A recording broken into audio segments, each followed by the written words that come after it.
सोचो आप सालों से ट्रक चला रहे हो, दिन रात सड़कों पर मेहनत करते हो, दूसरों का माल एक जगह से दूसरी जगह पहुंचाते हो, लेकिन कभी दिल में ख्याल आया है कि एक दिन अपना खुद का ट्रांसपोर्ट बिजनेस हो, अपना खुद का ट्रक हो या अपनी खुद की कंपनी हो और दूसरों के लिए काम करने के बजाय लोग आपके साथ काम करें। खैर, सपना तो बहुत से ड्राइवर देखते हैं, लेकिन सबसे बड़ी दिक्कत आती है पैसों की। और इसी समस्या को ध्यान में रखकर भारत सरकार ने स्टैंड अप इंडिया स्कीम शुरू की है। ये स्कीम खासकर SC/ST वर्ग और महिला एंटरप्रेन्योर्स के लिए बनाई गई है। अगर आप इन कैटेगरीज में आते हैं और पहली बार अपना बिजनेस शुरू करना चाहते हैं, तो इस योजना के तहत आप 10 लाख रुपए से लेकर 1 करोड़ रुपए तक का लोन ले सकते हैं। अब सोचिए, आप एक ड्राइवर हैं और अपना एक पहला ट्रक खरीदना चाहते हैं या फिर एक छोटी सी ट्रांसपोर्ट कंपनी शुरू करना चाहते हैं, या शायद आप लोडिंग अनलोडिंग का बिजनेस या फ्लीट मैनेजमेंट सर्विस देना चाहते हैं, या ट्रांसपोर्ट से जुड़ा कोई और काम शुरू करना चाहते होंगे। अक्सर ऐसे बिजनेसेस के लिए फंडिंग का इंतजाम करना आसान नहीं होता। स्टैंड अप इंडिया स्कीम इसी फंडिंग गैप को पूरा करने की कोशिश करती है।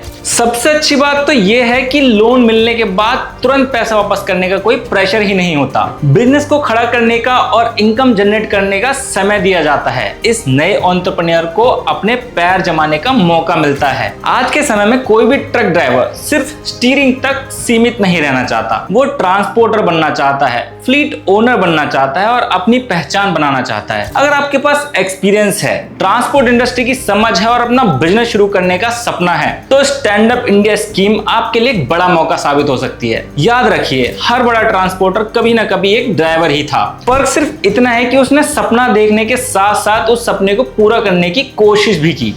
हो सकता है आपका अगला सफर सिर्फ ट्रक चलाने का नहीं, बल्कि अपना ट्रांसपोर्ट बिजनेस खड़ा करने का हो। आज के लिए इतना ही। ऐसी और वीडियो देखने के लिए हमें सब्सक्राइब कर लीजिए।